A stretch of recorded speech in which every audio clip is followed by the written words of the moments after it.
दर्शनम्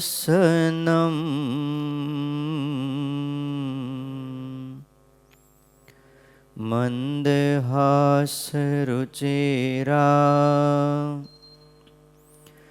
ननाम्बुजम्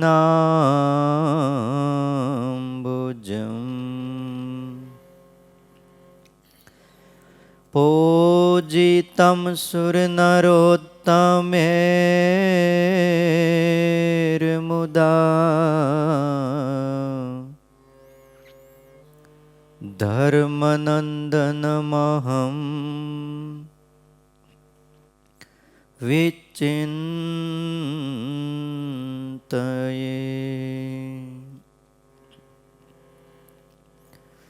ॐ अवतारिणे श्री स्वामिनारायणाय नमो नमः। श्री हरिकृष्णाय घनश्यामाय नमो नमः। एकाकी वनवासिने कठिन तपकारिणे श्रीनीलकण्ठवर्णीन्द्राय नमो नमः। परात्पराय पुण्यश्रवणकीर्तनाय श्री सहजानंद स्वामिने श्रीनारायण मुनये नमो नमः।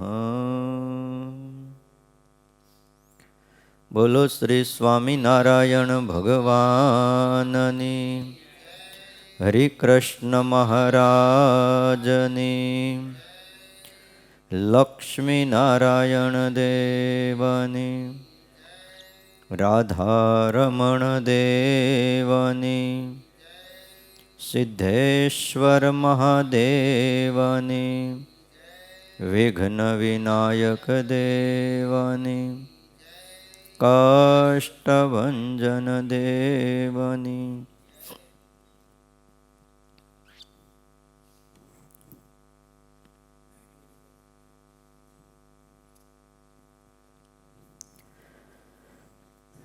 वाला भक्तजनों, सर्वाधार सर्वोपास्य इष्टदेव भगवान श्री स्वामीनारायण, वत्सल्य मूर्ति पूज्यपाद गुरुजी, आप सौ वहाला भक्तजनों, आज तारीख 13/1/2021, આવતીકાલે 14મી જાન્યુઆરી છે. મકર સંક્રાંતિનો પરમ પવિત્ર દિવસ છે. જોતજોતામાં 28 દિવસ પૂરા થઈ ગયા. શિક્ષાપત્રી ભાષ્યની કથા આપણે નિત્ય સવારમાં સાંભળીએ છીએ.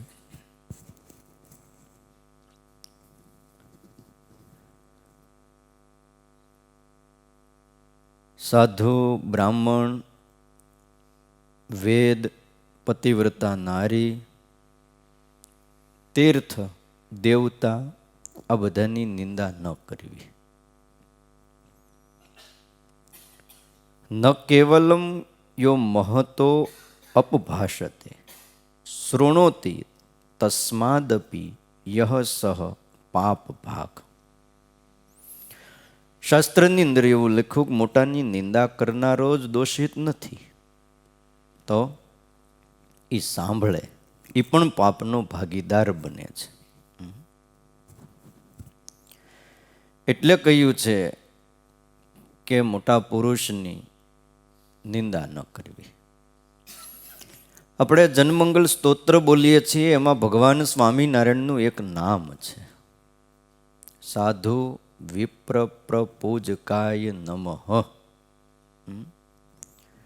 અર્થાત સાધુ અને વિપ્રોની જે પૂજન કરે છે, વિપ્રોનું જે સન્માન કરે છે, પૂજન કરી અને નમસ્કાર કરે છે, ભગવાનને નમસ્કાર કર્યા, પણ કેવા ભગવાન? તો કે જે સાધુ અને વિપ્રોનું પૂજન કરે છે એવા પરમાત્માને નમસ્કાર છે. ભગવાનને સાધુ અને બ્રાહ્મણો, દેવતાઓ, તીર્થો ખૂબ ગમતા હતા. એટલે કોઈની પણ નિંદા કરવી એ સારી નથી. તેરે પરાઈ ક્યાં પડી તું અપની નિવેડ, એમ કોઈ કહેતા. તેરે પરાઈ ક્યાં પડી તું અપની નિવડ, તું બીજાની પંચાયતમાં હું કેમ પડે છે, તું તારું જો ને ભાઈ. આમ હિન્દીમાં એક કહેવત છે. દલપતરામ કવિ થઈ ગયા આપણા સત્સંગમાં, બહુ મોટા કવિ, જેણે હરિલીલામૃત જેવો મોટો ગ્રંથ આ સત્સંગને ભેટ આપ્યો. વિહારીલાલજી મહારાજે ગ્રંથ કરાવ્યો, પણ કવિત્વ શક્તિ એમાં જે વપરાણી ને એ દલપતરામ કવિની છે. એણે એક કવિત કર્યું. જો ભણવામાં પણ પહેલા આ કવિત આવતું હતું, પણ કાળક્રમે બધું ધીમે ધીમે ધીમે ધીમે પૂરું થઈ ગયું. એમાં ઊંટની વાત લખી. જંગલમાં સભા થઈ, બોલો, તાબડતોબ મીટિંગ કરી, ઇમરજન્સી મીટિંગ, અને મેસેજ દ્વારા મીટિંગ કરીને, પહેલાં પત્ર લખીને મીટિંગ કરતા, ભાઈ અઠવાડિયા પછી મીટિંગ છે, તમે બધા આ તારીખે આવજો. પણ હવે તો ઝડપી જમાનો, એટલે તાત્કાલિક બધાને મેસેજ કર્યા કે ભાઈ તમે તાબડતોબ આવી જાઓ, આપણે મીટિંગ કરવી છે. આવતીકાલે 14મી જાન્યુઆરી છે, આપણે શું કરશું? લોકો બધા પતંગ ચગાવવાના છે, એમાં આપણા ગળા કપાઈ જાય, ક્યાંક ક્યાંક દોરી ભાગી જાય, એટલે આપણે કંઈક હવે સાવધાની માટે એક સભા કરી છે.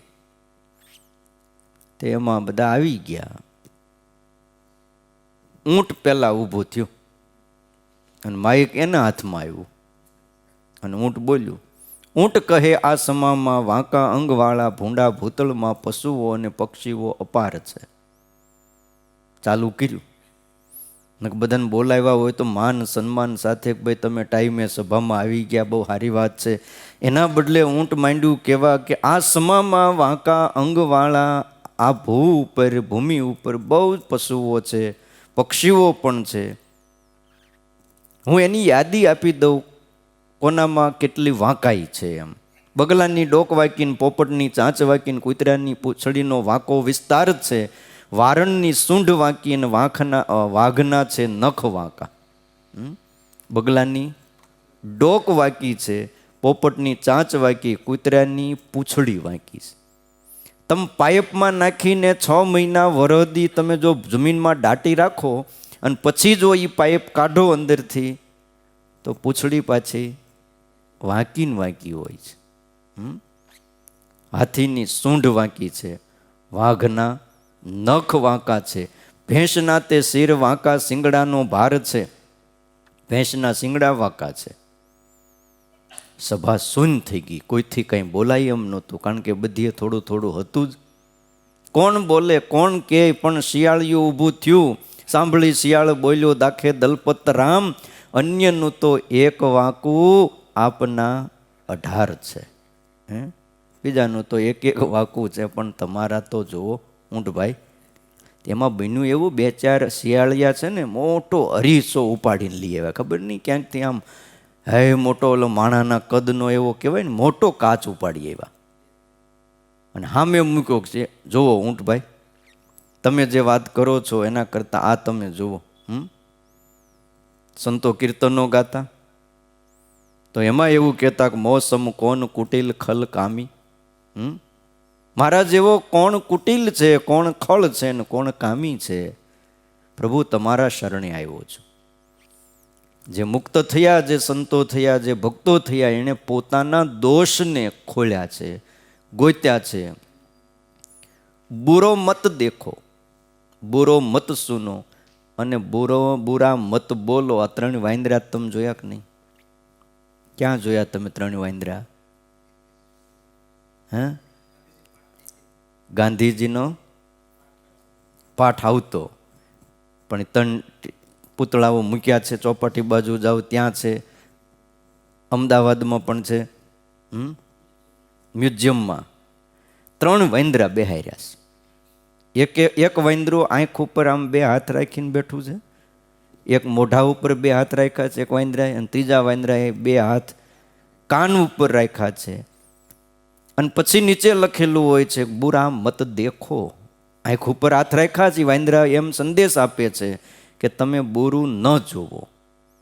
અને કાન ઉપર હાથ રાખ્યા છે એમ બોલે છે કે બુરા મત સુનો.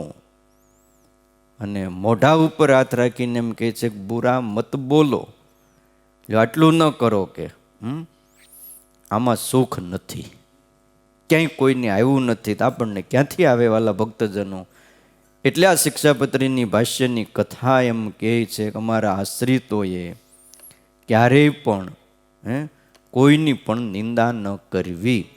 અહીંયા એમ લખ્યું છે કે વેદાનામ ચ ન કર્તવ્યા, વેદની નિંદા ન કરવી. ચ લખ્યો છે એટલે ચકાર શબ્દથી જેટલા પણ એવા સાત્વિક ગ્રંથો હોય, આપણે પ્રગટના ગ્રંથો લઈ લઈએ, શિક્ષાપત્રી લઈએ, વચનામૃત લઈએ, નિષ્કુળાનંદ કાવ્ય લઈએ, ગુણાતીતાનંદ સ્વામી, ગોપાળાનંદ સ્વામીની વાતો લઈએ. આ પણ એક સમજો ને કે મોક્ષને કરનારા આ પ્રગટ શાસ્ત્રો છે. વચનામૃતને આપણે વેદથી ઓછું ન તોલીએ. કેવું એ ભગવાનની વાણી છે. અને પોતાના સ્વાર્થ માટે કોઈ જો આ શાસ્ત્રોની નિંદા કરે ને તો એને પણ બહુ મોટું પાપ લાગે છે. ખ્યાલ એવો ઘણીવાર એવું થાય કે પોતાના મતને મળતું ન આવે ને એટલે માણસો આવા શાસ્ત્રોની નિંદા કરતા હોય છે. પણ શ્રીજી મહારાજ ના પાડે છે. આ બધી ભગવાનની પરાવાણી છે. એ જ રીતે પુરાણો જે કોઈ ભગવાન વ્યાસજીએ લખ્યા છે એ પુરાણની પણ ક્યારેય નિંદા ન કરવી. સત્સંગી જીવન હોય, હરિલીલા કલ્પતરુ હોય, હરિ દિગ્વિજય હોય, હરિચરિત્રામૃત સાગર હોય, ભક્ત ચિંતામણી હોય, હરિલીલા મૃત હોય, આ બધા જ શાસ્ત્રો એમાં ચકારથી આવી ગયા. સમજી લેવું, એની પણ નિંદા ન કરવી અને ન સાંભળવી. દેવતાની નિંદાનો નિષેધ તો દરેક શાસ્ત્રમાં બતાવ્યો છે.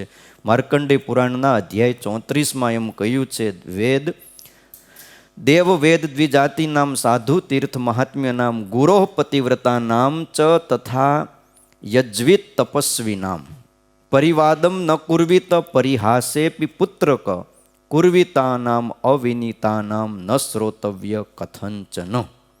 માર્કંડેય પુરાણમાં આ વાત લખાણી કે વેદની, દેવની, બ્રાહ્મણની, સાધુની, તીર્થની, ગુરુની, પતિવ્રતા સ્ત્રીની અને તપસ્વી અને સંન્યાસીની, સાધુની નિંદા ન કરવી. પરિવાદમ ન કુર્વી, તો ખોટો એનો ઉપહાસ ન કરવો. એની ઉપહાસ કરે કોઈ, એની મસ્કરી કરે તો એમ કહેવાય છે કે અવિનીત હોય, જેને વિવેક નથી એવો માણસ કંઈ એની કદાચ નિંદા અને પરિહાસ કરતો હોય તો શ્રોતવ્ય ન કથંચન, સાંભળવું નહીં. એમ તો લખ્યું છે શાસ્ત્રની અંદર, કર્ણો પિધાય ગંતવ્યમ, જો આપણે સાંભળી ન શકીએ તો કાનમાં 2 આંગળી નાખીને ત્યાંથી નીકળી જવું. અને જો તાકાત હોય તો એ બોલનારાની જીભ ખેંચી લેવી. દક્ષની સભામાં શિવજી, ભગવાન વિષ્ણુ, બ્રહ્માજી બેઠા છે, બીજા 33 કરોડ દેવતાઓ, કેટલાય ઋષિઓ બેઠા છે. દક્ષ આવ્યા, બધા ઊભા થયા, સન્માન કર્યું. શિવજી આંખો બંધ કરીને ધ્યાનમાં બેસી ગયા હતા, એટલે ઊભા ન થયા. એને ખબર જ નથી કોણ આવ્યું ને કોણ ગયું. બ્રહ્માજી તો દાદા કહેવાય, એ જ કાંઈ ઊભા થાય નહીં. ભગવાન વિષ્ણુ તો ભાઈ ઓહો સર્વના માલિક છે, એ બેઠા રહ્યા. એનું દુઃખ ન લાગ્યું, બ્રહ્માજીનું દુઃખ ન લાગ્યું, તો શિવજીનું દુઃખ નહોતું લગાડવું પણ લાગ્યું. એ કે આ ઊભો કેમ ન થયો, મારો જમાઈ કહેવાય, એને સંબંધ બાંધ્યો. અને પછી તો બહુ ગાળ્યો દીધી શિવજી, મારે તો દીકરી દેવી જ નહોતી, આ તો બ્રહ્માજીએ કીધું એટલે મેં દીકરી દીધી, આને કોઈ દેતું નહોતું. ભૂતનો સંગી છે, મરકટની જેવી આંખો છે, આમ બધું મંડ્યું. પછી બોલવા માણા બેહેન ગાળ્યો દેવા, પછી માપ રહેતું નથી, એક પછી એક મંડ્યા દેવા. સ્મશાનમાં રહે છે ને આખા શરીરે ભભૂત લગાવે છે ને હજી લગી ક્યાંય આ 21મી સદી આવી ક્યાંય બંગલો બાંધ્યો નથી. મારી દીકરી બિચારી એમનું પર્વત ઉપર ટાઢની ધ્રુજે છે. આમ મંડ્યા પછી ગાળ્યું દેવા. પછી નંદી ભગવાનનો શિવનો ગણ પાર્ષદ કહેવાય, એ મૂર્તિમાન બધા આ બધા તો ત્યાં ઊભો હતો. એનાથી સહન ન થયું કે મારા ઈષ્ટદેવની નિંદા હાવ કંઈ કારણ વગર. એટલે નંદી ઊભો થયો ને શાપ દીધો. પહેલાં તો બ્રાહ્મણોને શાપ દીધો એ કે તમે અહીં બેઠા બેઠા શિવની નિંદા થઈને સાંભળો છો. સ્વામિનારાયણ ભગવાનને આ બધા જ શાસ્ત્રોનું અવલોકન કર્યું. જો કે એમને તો શાસ્ત્રો વાંચવા ન પડે, બધું હસ્તામળ હોય. આપણા સુખ માટે કીધું કે કોઈ આવી રીતે દેવની નિંદા થતી હોય તમે ત્યાં બેહીને સાંભળો છો શું કામ? વયા જાવ, નકર તમને શાપ લાગશે. અને નંદીએ શાપ દીધો બ્રાહ્મણો ઋષિઓને કે અહીંયા બેઠા બેઠા તમે બધા ઋષિઓ સાંભળો છો. કોઈ એમ નથી કહી શકતા કે એ દક્ષ આવું બોલાય નહીં. તમારે જે કાંઈ ઘરનો પ્રશ્ન હોય જમાઈને ને હાહરાને તો એ સસરાને એ બધો ઘરમાં પતાવજો, અહીંયા બોલોમાં. સભામાં ન બોલાય. આ તો મોટી સભા છે. પણ કોઈ ન બોલ્યા એટલે શાપ દીધો ભૃગુઆદિક ઋષિઓને કે જાઓ તમે તમારી વિદ્યાને વેચી ખાઓ, કે કરો ઘર ભિક્ષા માગી ખાઓ, લક્ષ્મીજી તમારાથી રિહાઈ જાય.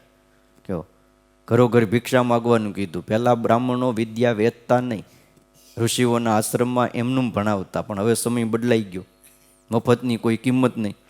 જેટલી વધારે ફી એટલી સારી સ્કૂલ ગણાય. જો ઓછી ફી હોય ત્યાં ક્યાં કાંઈ છે, ત્યાં થાવ સસ્તામાં ભણાવે. લ્યો, માણસોની પણ માનસિકતા એવી થઈ ગઈ. અહીંથી ક્યાં ઠેઠ અડાજણ ને પાલ ને પેલી બાજુ વેસુ બાજુ ભણવા મોકલે. ફી તો કે 2 લાખ રૂપિયા, 3 લાખ રૂપિયા. બોલો, આપણને આશ્ચર્ય થાય. 7 લાખ રૂપિયા ફી છે. વધારેમાં વધારે કેટલી છે બોલો? હૈદરાબાદમાં એક સ્કૂલ ચાલે છે, વર્ષની 26 લાખ રૂપિયા ફી છે. હું ભણાવી દે 26 લાખનો, મને કયો જી? પણ છે અને લોકો મૂકે છે, પાછું એડમિશન મળતું નથી ત્યાં. કે 26 લાખ રૂપિયા. પછી પાછા વાત કરે સોસાયટીમાં આવીને, અમારો છોકરો તો ન્યા ભણે છે, ફી કેટલી ખબર? 26 લાખ. બોલો, હવે તમે વિચાર તો કરો. અને કોઈ સાત્વિક ભાવથી એવા પણ સંકુલો છે આજે હાવ નોર્મલ, ખાલી વહેવટ ચાલે એ પૂરતું લઈને ભણાવે છે, તોય લોકોને એ નથી ફાવતું. સંસ્કાર કરતાં પોતાનું આમ સ્ટેટસ જળવાઈ રહીને મારો છોકરો ક્યાં ભણે છે, એમાં એને વધારે આમ કેફ ચડતો હોય. હવે વર્ષના 26 લાખ, એ 12 વર્ષ ભણે, 12 ગુણ્યા 26 કરો. અને પછી કોલેજના 4 વર્ષ. અને એ એટલું ભણ્યા પછી એ કરોડો રૂપિયા થઈ ગયા ને. એ ભણ્યા પછી એમાંથી કેટલું વળતર એ મા બાપને આપે. એની કરતાં ભલે સામાન્ય સંસ્કારવાળી ક્યાંક કોઈ સાધુ સંતો, કોઈ સંન્યાસીઓ, કોઈ બ્રાહ્મણો, કોઈ સારા સજ્જનો ચલાવતા હોય, ત્યાં સંસ્કાર મળતા હોય તો કામ કેટલું થાય છે. એટલે વાલા ભક્તજનો, દક્ષએ ને શાપ દીધો નંદીએ. હામું પછી કેટલું થઈ ગયું. પછી તો ઋષિઓ પણ કંઈ જાયલા રે, અમને હું કામ શાપ દીધો? કે અમે હું તમારું બગાડ્યું છે, જાઓ તમને શાપ દઈ છે. હામાં શાપ દીધા. કયો તે શિવજી બહુ નારાજ થઈ ગયા, ઊભા થઈને વૈયા ગયા. કંઈ બોલ્યા નહીં શિવજી. ઊભા થઈને પછી કૈલાસ ઉપર જતા રહ્યા, આંખો બંધ કરીને બેસી ગયા. પણ પછી મને એવું લાગે છે કોઈ સભામાં પછી ગયા નહીં હોય. એ કૈલાસ ઉપર બેઠા બેઠા એ ક્યાંય ધ્યાન ભજન કરાય, આ બધી માથાકૂટમાં ન પડાય. કે એટલે નિંદા કરવાની ના પાડી છે. સ્કંદ પુરાણના કાશી ખંડના અધ્યાય 38માં એમ કીધું છે, શ્રુતિ ભૂદેવ દેવાનામ નૃપ સાધુ તપસ્વીનામ પતિવ્રતાનામ નારીણામ નિંદા કુર્યાન્ન કરહિચિત. એમાં તો એક જણાને ઉમેર્યા વધારે, વેદની, બ્રાહ્મણની, દેવની, રાજાની પણ નિંદા ન કરવી. લ્યો, રાજા ઈશ્વરનો અંશ કહેવાય છે. સાધુની, તપસ્વીની, પતિવ્રતા સ્ત્રીની એની નિંદા ન કરવી. વાસુદેવ મહાત્મ્યમાં લખ્યું છે કે તીર્થાની દેવ પ્રતિમા નિંદેયુરી એક બુદ્ધય, જે તીર્થની દેવની પ્રતિમાની નિંદા કરે છે તેશામ તું જાર જાતા નામ વંશોચ્છેદો ભવેત ધ્રુવમ. એવા જે છે એના વંશનો એમ કહેવાય છે કે ઉચ્છેદ થાય છે. અને જાર પુરુષ દ્વારા જન્મેલો હશે, બાકી ખાનદાન કુળનો માણા આ ભારતમાં જન્મેલો અને તીર્થની નિંદા કરે. આવી આવી વાતો વાલા ભક્તજનો શાસ્ત્રની અંદર ખૂબ લખી છે અને કીધું છે કે નિંદા કરવી નહીં. ત્યારબાદ શ્રીજી મહારાજ 22મો શ્લોક લખે છે. દેવતાય ભવેદ્યસ્ય સુરામાંસ નિવેદનમ યત પુરોજાદિ હિંસા ચ ન ભક્ષ્યમ તન્નિવેદિતમ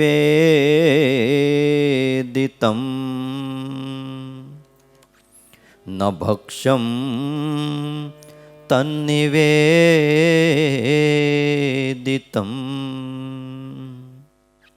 અમારા આશ્રિત હોય એમણે દેવતાને સુરા અને માંસનું નિવેદન કર્યું હોય. દેવતાની આગળ બકરા આદિક જીવની હિંસા થતી હોય, એ દેવતાને નિવેદન કરેલું ભલે એ અન્ન હોય કે જળ હોય તો પણ ભક્ષણ ન કરવું. વિવેક બતાવ્યો છે. દેવતાએ ભવેદ્યસ્યમ, માંસ ખાવું નહીં એ વાત તો આગળ આવી ગઈ. દારૂ પીવો નહીં એ પણ વાત આગળ શ્રીજી મહારાજે બતાવી દીધી. પણ હવે એમાં વિવેક બતાવે છે. કોઈના મનમાં એમ થાય કે આ ક્યાં દારૂ છે, આ તો જળ ધરાવ્યું છે દેવ અને દેવીને, આ તો અન્ન ધરાવ્યું છે. પણ જે દેવ અને દેવીની આગળ ભલે રોજ નહીં પણ વર્ષે 2 વર્ષે કાં 6 મહિને 3 મહિને એકવાર પણ જેને દારૂ નિવેદ કરવામાં આવતો હોય, જેને માંસ ધરાવાતું હોય અને દેવ અને દેવી માંસનો સ્વીકાર કરતા હોય અને જે દેવ અને દેવીની આગળ બકરા આદિકની હિંસા થતી હોય, પછી એને ધરાવેલું અન્ન અને પાણી પણ અમારા આશ્રિતોએ પ્રસાદ માનીને પણ પીવું નહીં. એમ મહારાજ આ શ્લોકમાં આપણને કહે છે. સતાનંદ સ્વામી આ શ્લોકનો ભાવ સમજાવતા એમ કહે છે, આ પ્રકૃતિ મંડળની અંદર જેમ મનુષ્ય રાજસી અને તામસી હોય છે, મનુષ્યના પ્રકાર હોય રાજસી, તામસી અને સાત્વિકી, એમ દેવતાઓમાં પણ પ્રકાર હોય છે. મૂળ તો દેવ પણ છે ને એક જીવ જાતિ જ છે, પણ થોડીક ઉચ્ચ કોટીના છે, સામર્થ્ય વધારે છે. બાકી એમ લખ્યું જીવ જેવા જ છે. વિરાટ પુરુષની પણ ગણના, જ્યાં એની વાત લખીને આ લખ્યું વિરાટ પુરુષની ક્રિયા પણ જીવ જેવી જ છે. પણ એ એના બાપ બહુ સમર્થ છે ને, મહાપુરુષ, પ્રધાન પુરુષ, એટલે એને દીકરાને જાળવી લે, બચાવી લે છે જ્યારે સૃષ્ટિનો પ્રલય થાય ત્યારે. એટલે દેવતાઓ પણ રાજસી અને તામસી હોય, એટલે જ્યાં સુરા અને માંસનું નિવેદન થતું હોય, બકરા આદિક જીવની હિંસા થતી હોય, ત્યાં સાત્વિક દેવતાનો વાસ હોતો નથી.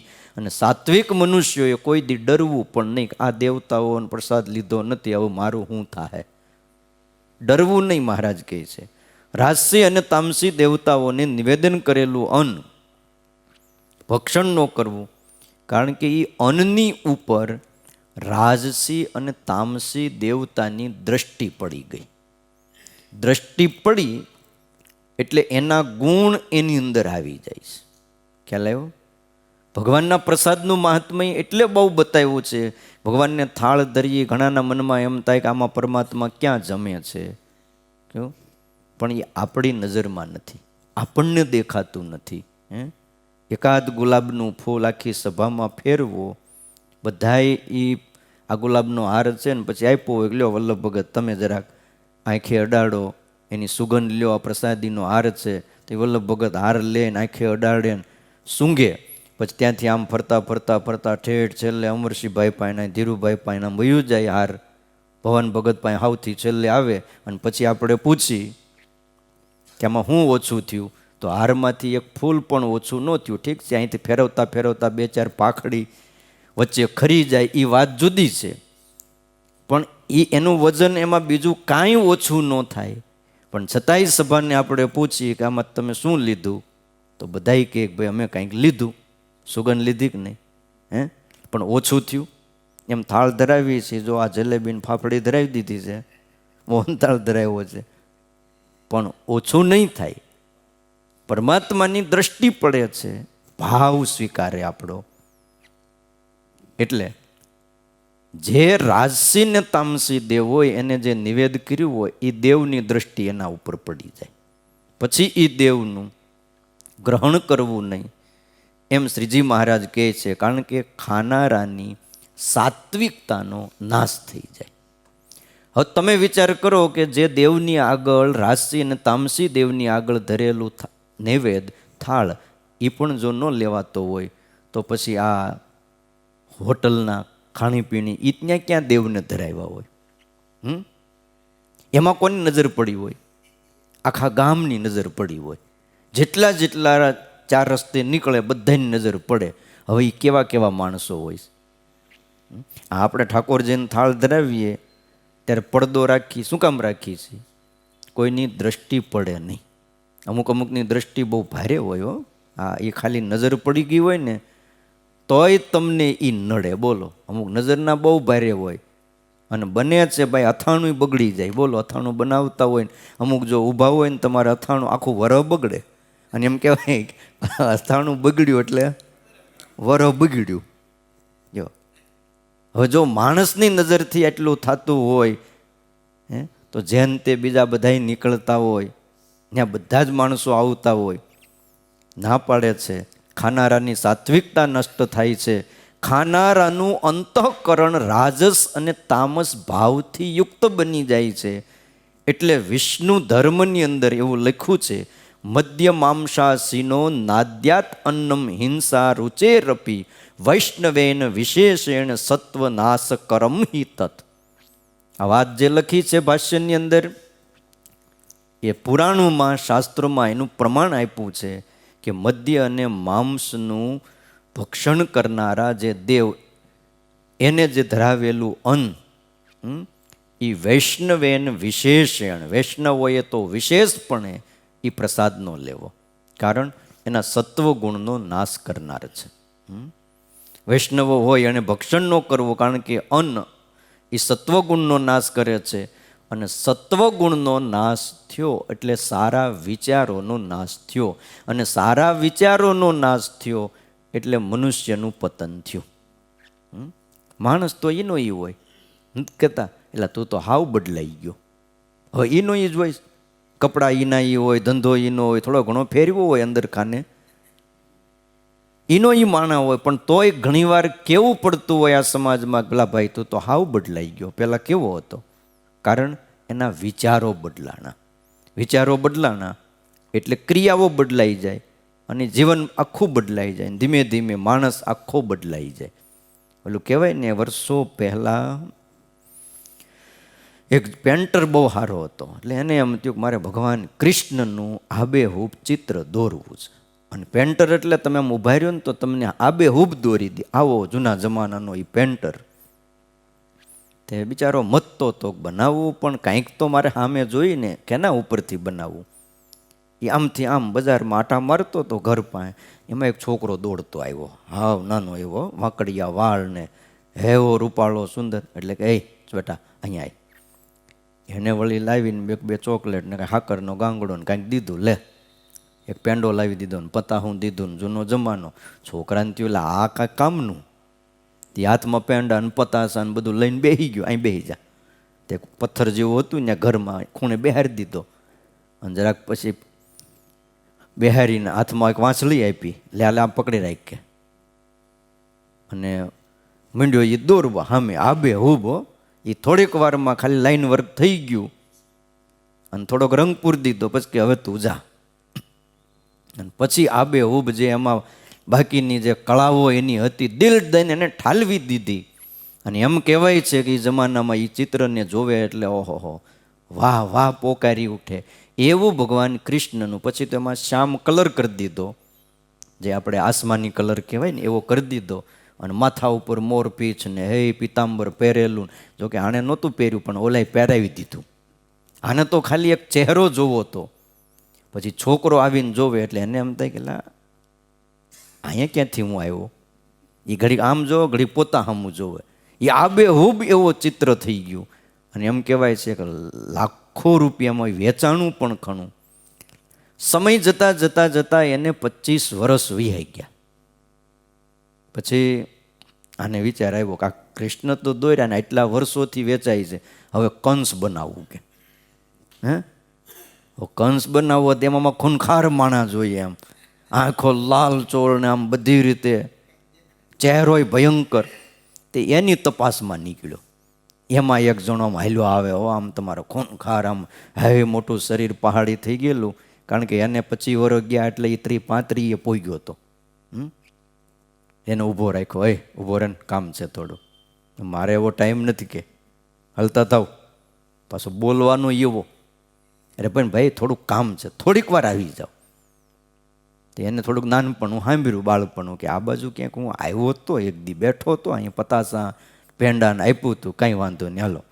એ અંદર ગયો, એ કાંઈ ઊભા રહ્યો આવી રીતે, એમાં હાથમાં ભાલો ને કંઈક તલવાર્યું ને બીજું ને ત્રીજું આપીને કે આમ આંખો તો લાલચોળ હતી, વાળે એવા છૂટા, અને માંડ્યો દોરવા. કંસનું ચિત્ર, ને ઓલો ઊભો છે ને આમ દોરે છે આમ. તે ઓલો આમ બાજુમાં એક ચિત્ર પડ્યું હતું કૃષ્ણનું, એને જોઈને પછી આ બાજુ જોઈને પછી એને દુઃખ થયું, માંડ્યો રડવા, આંખમાંથી આહુડા પડે. એટલે ભલા માણા મારે કંસ દોરવાનો છે, કંસ રડતો ન સારો લાગે. હે તું રડે છે શું કામ, આ બધું બંધ કરે. તો મહારાજ તમે આજથી 25 વર્ષ પહેલાં જે કૃષ્ણનું ચિત્ર બનાવ્યું હતું ને એ હું જ હતો, અને આજે કૃષ્ણમાંથી કંસ બની ગયો. શું કામ, મારા વિચારો બદલ્યા, સંગ બદલ્યો, અને આખું જીવન બદલાઈ ગયું. કે જે કૃષ્ણની તરીકે શોભે એમ હતો એ 25 વર્ષ પછી કંસ જેવો બની જાય. રાશિ એક જ છે, વાર ન લાગે. એટલે શાસ્ત્રો કહે છે કે સાત્વિક ખોરાકનું સેવન કરો. અને તમે જુઓ, સાત્વિક ખોરાકમાંથી જ માણસને બધું મળે છે. આપણે બધું આગળ જોઈ ગયા. ઘણા એમ કે ઈંડામાંથી આ મળે ને ઓલામાંથી આ કેલેરી મળે. ભાઈ ક્યાંય ન મળે. કુદરતે જેનું નિર્માણ કર્યું હોય, જેના માટે જે એમાંથી જે મળે ને બીજામાંથી મળતું નથી. ડાયા માણસોએ વિચારવું. અને એમ કહેવાય કે વિચારોનો નાશ થયો, સારા વિચારોનો, એટલે માણસનું અધપતન થાય છે. એટલે શ્રીજી મહારાજ એમ કહે છે કે રાજસી તામસી મનુષ્યનો સંગ સર્વ પ્રકારે છોડી દેવો. એ પણ આની અંદર ભાવ છે. દેવતાઓનો સંગ પણ સર્વ પ્રકારે છોડી દેવો, ભલે એ ગમે એવા દેવ હોય.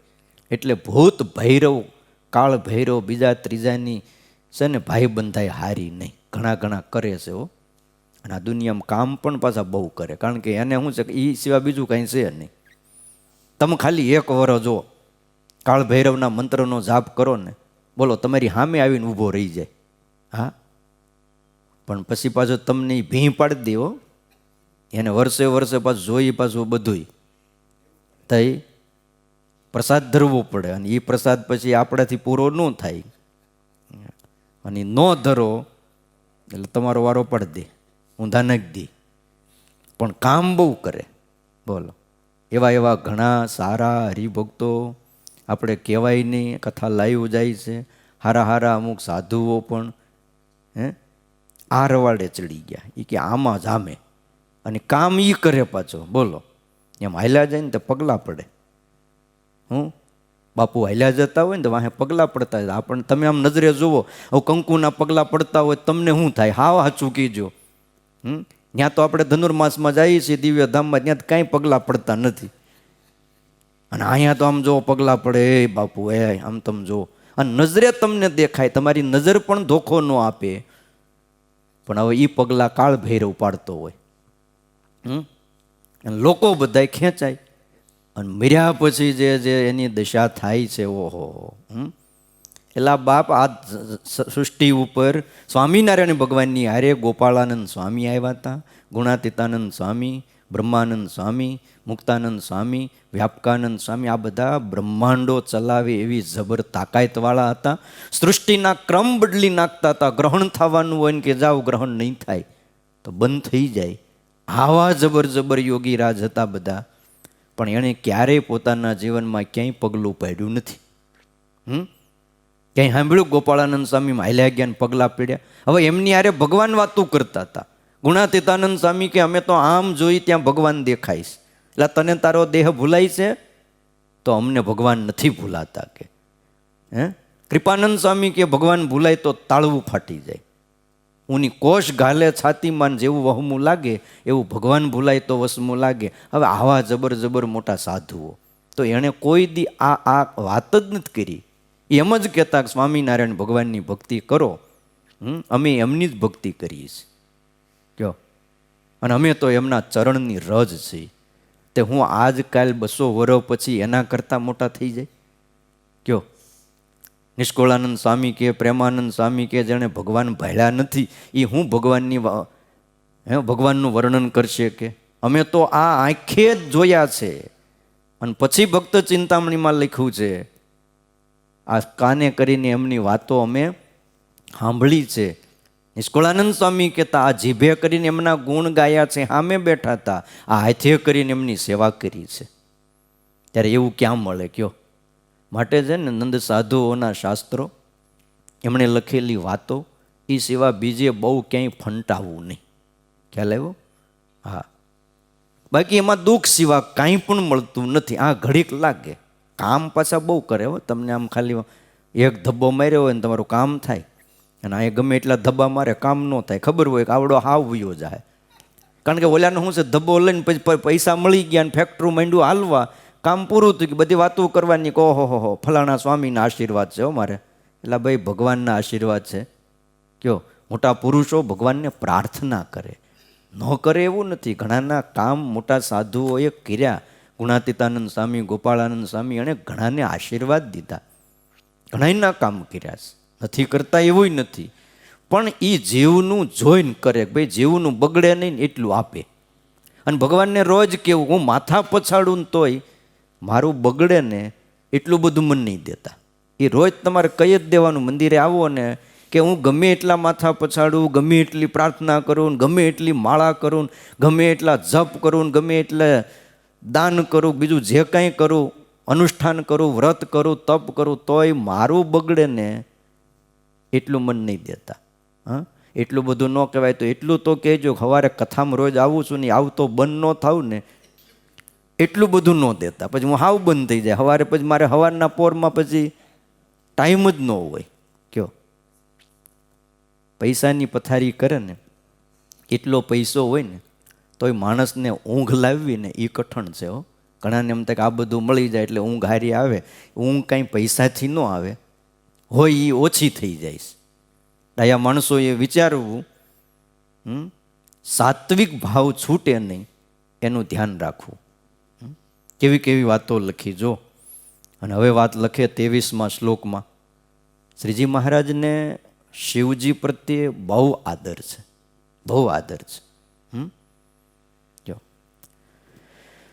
જો એટલે શિવજી માટે એક શ્લોક લખ્યો, દૃષ્ટવા શિવાલયાદિની દેવાગારાણી વર્તમની પ્રણમ્યતાની તદ્દેવ દર્શનમ કાર્યમાદરાત,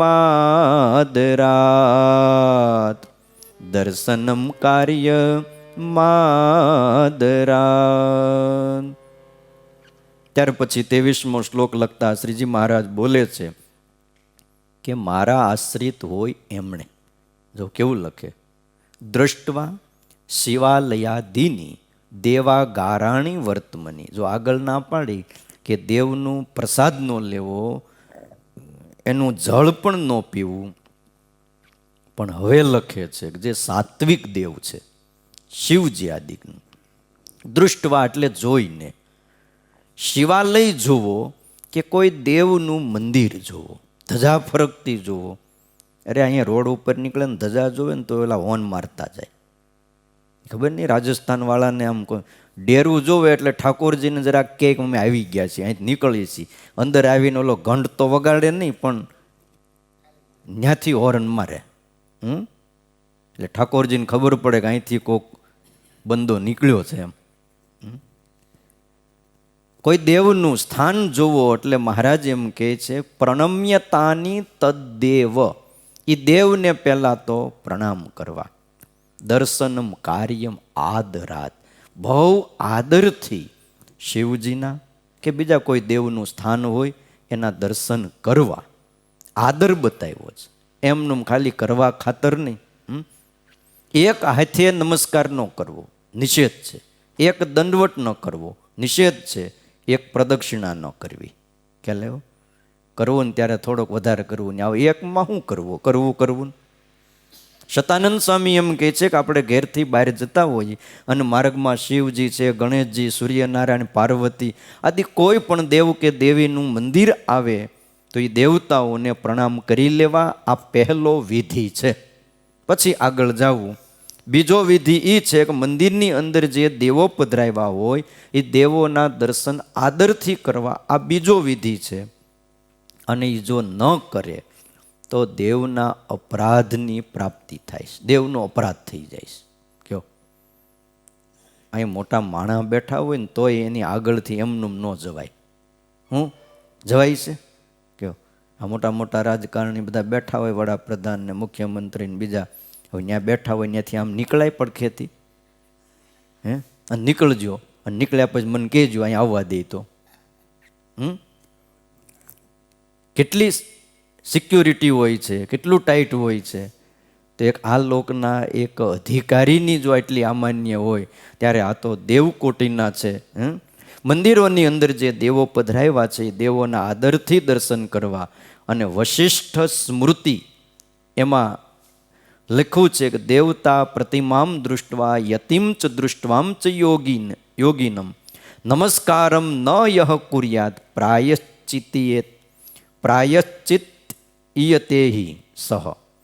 એમ લખ્યું કે દેવતાની પ્રતિમાને જુઓ, કોઈ સાધુ ગુરુને જુઓ, અને જે પુરુષ નમસ્કાર નથી કરતો અને નમસ્કાર કર્યા વગર એનાથી આગળ વયો જાય છે તો એ વ્યક્તિ અપરાધી બની જાય છે. વાલ્મીકી રામાયણમાં કથા આવે છે, રઘુવંશની અંદર પણ કથા આવે છે કે ફક્ત ગાયને નમસ્કાર ન કર્યા દિલીપ રાજાએ તો અપરાધ લાગી ગયો. આ ધરતી ઉપર રઘુવંશની અંદર પ્રથમ દિલીપ રાજા થયા. બહુ મહાન રાજવી. કેવો રાજવી કે અહીંથી સદેહે સ્વર્ગમાં જાય, દેવતાઓને મળી આવે. બોલો, એની હારે વાતચીત કરી આવે. મહારાજા ઇન્દ્રને મળે અને એ પણ એમનો આદર સત્કાર કરે. આવા આપણા ધરા ઉપર ભારતમાં રાજાઓ થઈ ગયા. આવો એક ગોતી આવો વિદેશમાં થયો હોય કે અહીંથી સ્વર્ગમાં જતા હોય ને દેવતાઓ આરે મિટિંગ કરતા હોય. આવા દિલીપ રાજા. અને હવે એ સ્વર્ગમાં ગયા અને દેવતાઓ પાસે કામ પતાવીને પાછા આવતા હતા અને ઉતાવળમાં હતા. ઘરે આવવાની લગભગ બધાને ઉતાવળ હોય, ખ્યાલ આવ્યો? ધંધે જવાની ઉતાવળ ન હોય, પણ ઘરે આમ જેવું સાંજે ઓફિસ કારખાનું બંધ થાય એ જે ગાડી સ્પીડમાં જતી હોય, ટાઈટ ન લાગે બોલો. અને જાતી વખતે ટાઈટ લાગે અને કેટલું થાય, કાનમાં પવન જાય, આવતી વખતે ખબર જ ન પડે કે આપણે ક્યાં પહોંચ્યા છીએ.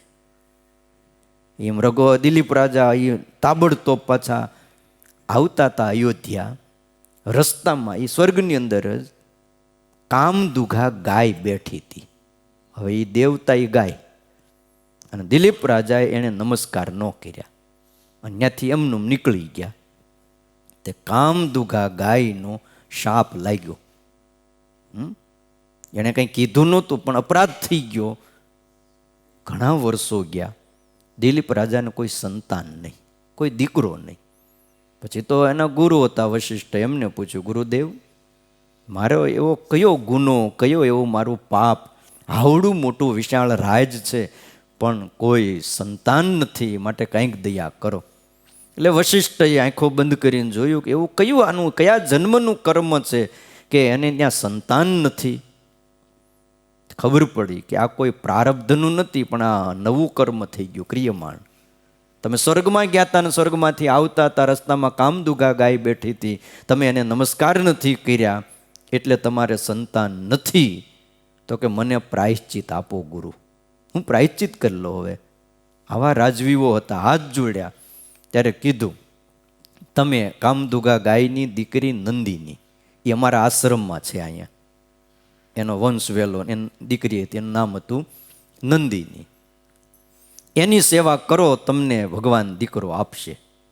જો રાજા, એ નંદીની ગાય પાણી પીવે પછી તમારે પાણી પીવાનું, એ ઘાસચારો ચરી લે પછી તમારે જમવાનું, અને ગાયું બેહે પછી તમારે બેહવાનું, ગાયું સૂવે પછી તમારે સૂવાનું. 1 વર્ષ દિલીપ રાજાએ ગૌશાળામાં એક ગોવાળ બનીને સેવા કરી. બોલો, ગાયની સેવાનું મહાત્મ્ય બહુ ઓછું નથી હો. કેટલા ઘણા વર્ષોથી આમ સુલતાનપુર ગયા હતા વલ્લભ ભગત. બહુ મોટી સુલતાનપુરમાં ગૌશાળા છે, અમરેલીથી નજીકમાં જ છે ને, દેરડી પાસે, વડિયાન દેરડી ત્યાં.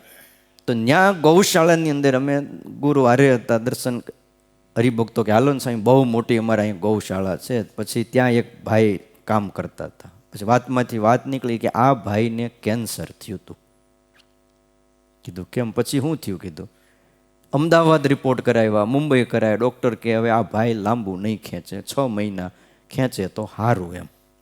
એટલે એને ખબર પડી ગઈ કે હવે 6 મહિનાનો મહેમાન છું, લાઈને છેલ્લે આમ તો કાંઈ કર્યું નથી, આખી જિંદગી ખેતી જ કરી છે ને બધું પુણ્ય કાર્ય કાંઈ બહુ લાંબુ કર્યું નથી. ગૌશાળામાં લાગ્યા, બીજું તેનાથી ભજન થાય એમ નહોતું.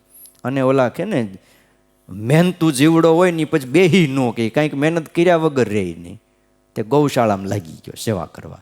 એ ગાયના પોદળા ઉપાડે. હવે ત્યાં 2-3 હજાર ગાયું, એ પોદળા બધા ઉપાડે ને છાણ આમથી આમ લઈ જાય. હુવાનું ગાયુંની વચ્ચે, બેહવાનું જ્ઞાન, ખાવું પીવું ત્યાં. એ ગૌશાળાથી બહાર જ ન નીકળવાનું. અને બોલો 6 મહિનામાં કેન્સર મટી ગયું. આ બનેલો પ્રસંગ. હજી ભાઈ કદાચ જીવતા હશે, તમારે મળવું હોય તો મળી આવજો. પછી રિપોર્ટ કર્યા 6 મહિને, આને કાંઈ નથી. એ ગૌમૂત્ર, ગાયનું છાણ, એમાંથી જે બેક્ટેરિયા એવા નીકળે, એ કેન્સરના જીવાણુને પણ નાશ કરી નાખે.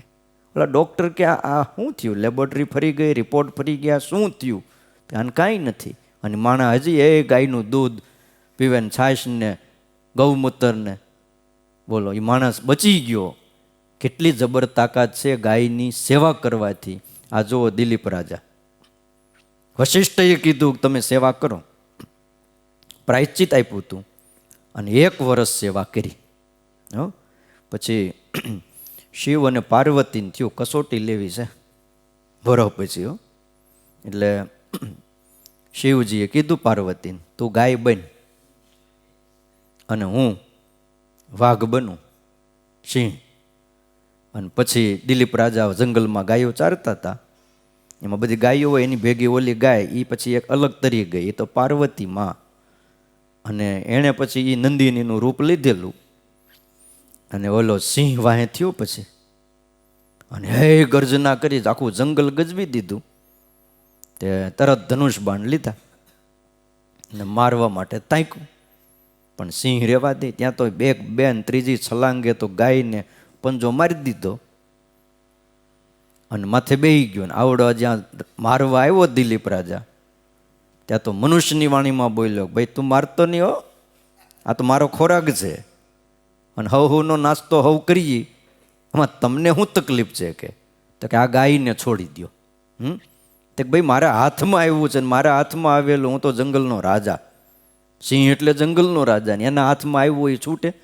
બોલો, એને કંઈક બાકી હોય ગમીને જ કઢાવે. પણ આપણે એકવાર કંઈક ભરી દીધા સરકારી ખાતામાં પૈસા, પછી આપણે એમ થાય ભૂલ થઈ ગઈ, આ બીજા ખાતામાં વૈયા ગયા, પછી તમે કાઢવા મથો, તમે દિલ્હી સુધી દોડો, તમારા જોડા ઘાઈ જાય, પણ એમાં ગયા પછી નીકળે નહીં. પાછું લખ્યું હોય કે એકવાર તમે ફોર્મ ભરવામાં ભૂલ કરીને આમાં જો અંદર એન્ટર થઈ ગયા તો એ તમે આપેલી રકમ પરત મળશે નહીં, આવી પછી સૂચના લખી હોય. બોલો, એટલે એ જંગલનો રાજા એ કે મારા હાથમાં આવ્યું, હવે આને ન છોડવું. ત્યારે દિલીપ રાજાએ કીધું કે એના બદલે તમે મારું ભક્ષણ કરી જાઓ. પણ મને ઋષિએ કીધું છે ગાયોનું તું ધ્યાન રાખજે, સેવા કરજે, છોડી દો કે. એમ કરીને રાજા શરણે થઈ ગયો, લ્યો મને ખાઈ જાઓ કે. ત્યાં તો શિવ અને પાર્વતી પ્રગટ થઈ ગયા પછી આશીર્વાદ દીધા અને દિલીપના કોણ થયા? રઘુ થયા. એ રઘુકુળ રીતિ સદા ચલી આવી, પ્રાણ જાય પણ વચન ન જાય. મહારાજા દશરથે પ્રાણ છોડી દીધા. કયો એ રઘુકુળ, રાજાઓ ઘણા થયા કુળમાં, પણ ભગવાન રામનું કુળ કોના નામથી વખણાય? રઘુકુળથી વખણાય. લ્યો કે લેવો. પછી તો કહેવાય ને એના અજ ને બીજા દીકરાઓ ને બધા થયા. 3-4 પેઢી પછી ભગવાન રામ એમના કુળમાં પધાર્યા છે. એટલે વાલા ભક્તજનો, ખાલી નમસ્કાર ન કર્યા તો પણ અપરાધ થયો, પછી પ્રાયશ્ચિત થયું અને બહુ હારાવાના થઈ ગયા. એટલે નમસ્કાર કર્યા વગર આગળ જાવું નહીં, દોષ લાગે. આ જૂના જમાનામાં આપણે તો બહુ જોયું નહીં, પણ સાંભળ્યું ને ક્યાંક ક્યાંક જોયેલું. આમ ઘરની ઉપર ઓલા બારહાક ઉપર બેહાઈ રહ્યા હોય ઘરના વડીલો, જે પેલા વૈયા ગયા હોય ને, શું કે એને હુરાપુરા હુરધન કે. આ હવે ત્યાંથી નીકળે ને બાયુ માણા, લાજ કાઢવી પડે. જો લાજ ન કાઢી તો માંદા પાડી દે અને કાંઈકનું કાંઈક કરીને ખીજાય. હા, ધંધા હાલતા બંધ કરી દે, બધું હરખું કરી દે. તમારે તકલીફો આવે જ, અને એવું ઘણા થાય, કારણ કે એને ભગવાનની નિષ્ઠા હોય નહીં. માટે છે ને ઉંમરે પગે લાગવાનું એટલે છે, કાંઈ કોઈક બેઠું હોય ને તો આલા પગે લાગી લે એટલે પછી વાંધો નહીં, નકર પગે ન લાગી તો એ તકલીફમાં મૂકી દે. હવે જો આટલા એક પૂર્વજો બેઠા હોય ને એની પગે ન લાગો ને એની લાજ ન કાઢો તો એ ખીજાતા હોય, તો આ તો દેવતાઓ છે. સાત્વિક દેવ છે ને એમને બહુ વાંધો નથી. જેમ ભગવાન સ્વામિનારાયણ છે, ભગવાન કૃષ્ણ છે, ભગવાન રામ છે, આ બધા છે ને, તમે ન કરો ને તો એ એટલા બધા નારાજ ન થાય. તમે કરો તોય ભલે, ન કરો તોય ભલે. અહીં કોઈ આવે, કોઈ દંડવટ કરે તોય ભલે, કોઈ ન કરે તોય ભલે, એ સદાય પ્રસન્ન હોય છે. પણ જે અમુક દેવતાઓ છે ને એને તો એવું છે, એ એકવાર ભૂલી ગયા એટલે તમારે 100 વારનું તમને ભૂલવાડી દે. એટલે બહુ ધ્યાન રાખવું, અપરાધ ન થાય. ભગવાનના ભક્તો ભગવાનને નમસ્કાર કર્યા વિના આગળ વધી જાય તો દોષ લાગે છે. માટે આગળ ન વધવું. સતાનંદ સ્વામી કહે છે કે આપણે જેને ઈષ્ટદેવ તરીકે માનતા હોય એ સિવાયના કોઈ પણ દેવને નમસ્કાર કરવાથી પતિવ્રતાની ભક્તિનો ભંગ નથી થતો. ઘણાને એમ થાય કે અમે સ્વામિનારાયણ ભગવાનને માનીએ, ઘણાને એમ થાય કે અમે ભગવાન કૃષ્ણને માનીએ, ઘણાને એવું હોય કે અમે ભગવાન રામને માનીએ, બીજાને ન માનીએ. એક જમાનો હતો કે શિવને માનતા હોય એ ભગવાન વિષ્ણુને ન માને, વિષ્ણુને માનતા હોય એ શિવને ન માને. શિવકાંચી અને વિષ્ણુકાંચી બે હામ હામે છે રોડની. આ બાજુ વિષ્ણુકાંચી, આ બાજુ શિવકાંચી દક્ષિણમાં છે. આખું નગર નવું થઈ ગયું. શું કામ? બસ આના માટે જ. અમે વૈષ્ણવો, અમે ત્યાં ન જાય. ઓલા કે અમે શૈવો, અમે આ બાજુ ન આવી. તે મોટા મોટા આલિશાન મંદિરો થઈ ગયા. એક સમય હતો.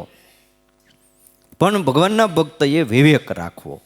નમસ્કાર કરીએ આપણે કોઈ પણને માનતા હોય, પણ કોઈને પગે લાગી એમાં આપણું બગડતું નથી. જેમ આકાશમાં બાણ છોડો, ગમે ત્યાં છોડવાની છૂટ તમારે, તો એ બાણ ક્યાં પડે? પૃથ્વી ઉપર પડે. એમ કોઈ પણને નમસ્કાર કરો. કે આકાશાત પતિતમ તોયમ યથા સાગરમ પ્રતિ ગચ્છતી. જેમ આકાશમાંથી પડેલું પાણી સાગર બાજુ વયું જાય છે, નદીઓમાં ભળે, નદીઓ સાગરમાં ભળે. ગમે ત્યાં બજારમાં ગમે સોસાયટીમાં પાણી પીડ્યું હોય પણ ક્યાં જાય? અંતે સમુદ્રમાં જાય. એમ કોઈ પણ દેવને કરેલા નમસ્કાર આખીર તો કેશવમ પ્રતિ, પરમાત્મા પ્રતિ ત્યાં પહોંચી જ જાય છે. માટે બહુ તર્ક વિતર્ક કે આનું કેમ થાય, પતિવ્રતા ભક્તિ નાશ પામી જાય, એવું કાંઈ નથી. હા, ઘણા એવા છે બહુ આગળ વધી ગયા હોય ને, તો બોલો ભગવાનના સ્વરૂપો પધરાવ્યા હોય તો એક સ્વરૂપના દર્શન કરે ને બીજા ન કરે. એ કે આપણે દર્શન કરીએ તો આપણી પતિવ્રતા ભક્તિ નાશ પામે. એટલે ભાઈ આ ટૂંકી સમજણ છે. એવા જોયા નજરે બોલો આજે છે. ભગવાન પધરાવ્યા હોય, એવા મોટા મંદિરો હોય, એટલે હરિકૃષ્ણ મહારાજનું સ્વરૂપ હોય, બાજુમાં લક્ષ્મીનારાયણ દેવ હોય, રાધાકૃષ્ણ હોય, વૃંદાવન વિહારીલાલ હોય, યા તો ગોપીનાથજી મહારાજ હોય, તો આમ એક બાજુ દર્શન કરે, બાજુમાં બેઠા હોય ગોપીનાથજી મહારાજ કે લક્ષ્મીનારાયણ દેવ, એના દર્શન ન કરે. તો કેમ?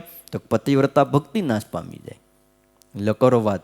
હવે ઘરે બૈરાના દર્શન કરે, છોકરાના દર્શન કરે, હાળીના દર્શન કરે, બસ લેવા જ જાય. એ કે કોણ આવે? હાળી આવે છે. મેં કેમ વહેલા ભાગ્યા? અરે હમણાં આવે છે, જવું પડશે. આપણે કંઈ પ્રસાદ લેતા જાઓ, હમણાં કથા પૂરી થાય એ પછી નકર ન્યા મને પ્રસાદ મળે પાછો. હવે એ બધાને દર્શન કરે, ઘરમાં રહેતા બધાને દર્શન થાય કે ન થાય?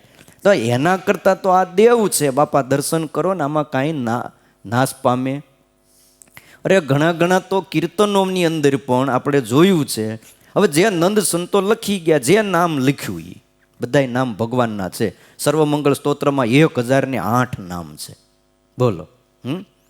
તો હવે જે સંતોએ જે મનમાં સ્ફૂર્યું એ નામ લખ્યું હોય ભગવાનનું, તો એ નામ આવે ને તો કે એ ન કરાય, બદલી નાખે અને નવું જોડે. એટલે ભાઈ તારે નવું જોડવું હોય તો તું નવું કીર્તન કર. બાકી આ મુક્તાનંદ સ્વામીનું કીર્તન રહેવા દે, બ્રહ્માનંદ સ્વામીનું કીર્તન રહેવા દે. બ્રહ્માનંદ સ્વામી ધામમાં બેઠા બેઠા વિચારતા છે મેં કેદી આવું લખ્યું એમ.